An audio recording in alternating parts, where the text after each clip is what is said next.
These Chinese car companies bought the brands you grew up with, then took over the world. Hi everyone, welcome to my channel. Sean here. This is Chinese Car Brands Explained Part 2. Today we're talking about something way more aggressive. These two Chinese companies didn't just build global brands, they acquired some of the most iconic Western car brands you grew up with. And they're not just buying brands, they're building cars that can do tank turns and crab moves, and it only costs $10,000. Shut up and take my money! First up, the real empire builder.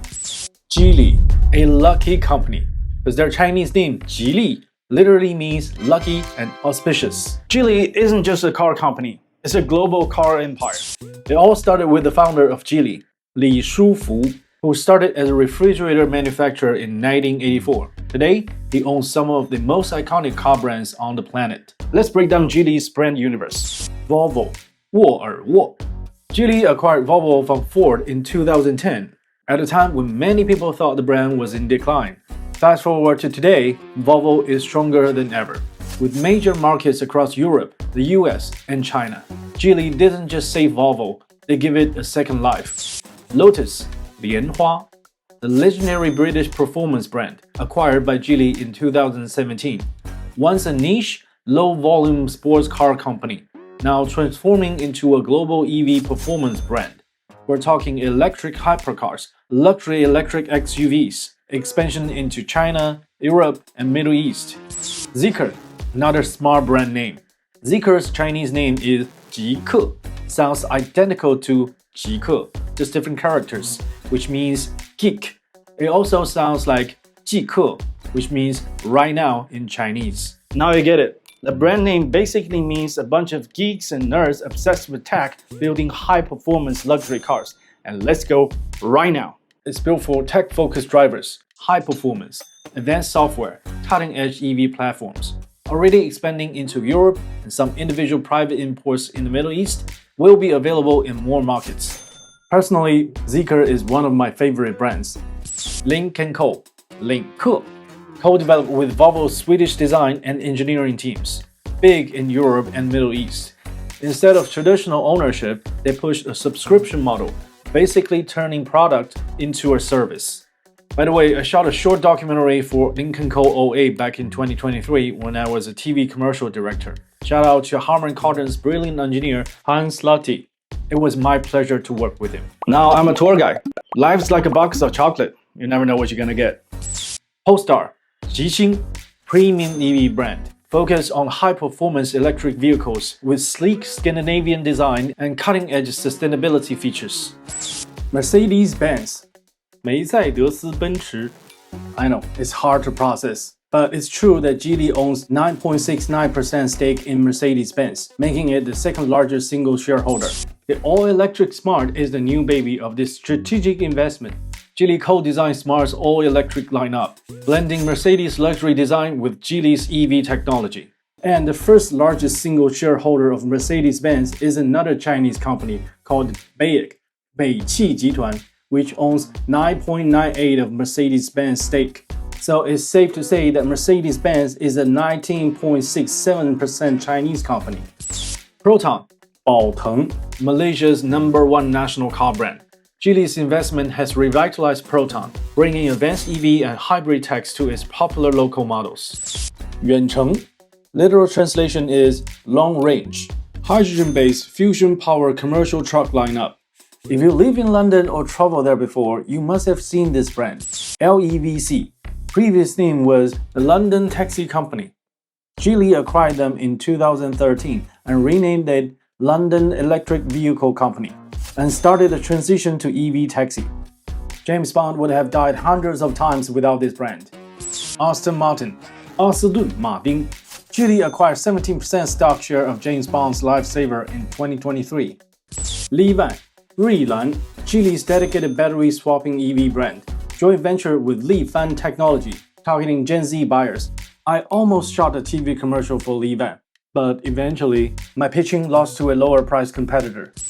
Radar, 雷达, GEELY's premium all-electric pickup brand targeting outdoor lifestyle enthusiasts, delivering strong performance and versatile storage for adventure. As a motorbike fan, this brand cannot be left out. Benelli, 贝纳利, Back in 2005, a Chinese motorbike company called Qianjiang, also known as QJ Motor, acquired Benelli, a pure-blood prince of Italian motorbike. Geely acquired Qianjiang in 2016, and I happen to own a Leoncino 800 in 2020, but that was a long time ago. Harley-Davidson launched X350 and X500 in 2023. These models are the true-born children with Qianjiang. I guess the reason Geely acquired Qianjiang could have been the founder Li Shufu used to make motorbikes before he went into car manufacturing. And the small bikes he made used to be the top seller once. Geely also owns or controls multiple commercial vehicle companies. In 2025, 4.1 million vehicles sold, over 2.2 million EVs. They didn't just enter the global market, they bought the influence at the highest level. Feel free to pause to check the full list of their global presence. Our next player is the turnaround wizard. We're talking about SAIC Motor. Shangqi, not this Shang-Chi. No! Let's kick off with SAIC's global takeover. First up, MG, Mingjue, the crown jewel.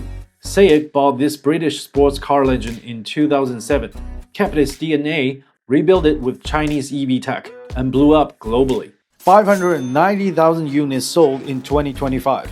300,000 in Europe alone. Top 10 EV brand in UK, Spain, Norway. The MG Cyberster, the world's first mass-market electric convertible roadster with scissor doors, half of the price of a Porsche 718. IM Motors, ZEEKR, SAIC's luxury tech flagship, built with Alibaba. LS9 is your mobile shower room. Why? A 10-liter water tank built in the trunk, and it can heat up the water to 45 degrees Celsius in just 10 minutes. Perfect for camping, off-road cleanup, super useful while cooking in the wild. Plus, rear-wheel steering that makes this 5-meter body turn tighter than a Golf. Rising Auto, Feifan, premium EV popular in Shanghai. ROEWE, SAIC's mainstream affordable lineup. WULING, the people's EV king. The WULING Mini EV, which only cost $5,200, has sold 1.8 million units globally, making it the best-selling micro EV on Earth. It's the first EV millions of young drivers can afford. KiWi, Baojun. The little car can do tank turns like million RMB Yangwang U8 and crab move like Exit Stereo ET is KiWi Yueye. And yes, the price is only about $10,000 US. This social media sensation is absolutely mind-blowing. MAXUS, Shangqi Datong, #1 Chinese light commercial vehicle exporter. Electric vans, campers, and pickups dominate Europe, Australia, and Latin America, powering Amazon and DHL's last-mile fleets. HONGYAN, heavy-duty EV trucks leading zero-emission logistics in Africa and the Middle East. We can't forget SAIC's joint venture powerhouse, the secret to their scale. SAIC Volkswagen, Shangqi Dazhong, builds VW and Audi for China and export globally. Luxury EVs like the E5 Sportback going head-to-head with BMW and Mercedes.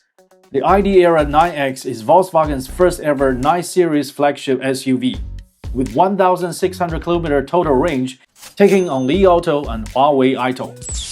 SAIC-GM, Shangqi Tongyong, who builds Cadillac, Buick, Chevrolet, the fastest transforming America joint venture in EVs. 2025, 4.5 million total vehicles sold, 1.64 million new energy vehicles, 1.07 million exports. China's #2 auto exporter, sold in 170 plus countries and regions. Local manufacturer in 5 global markets.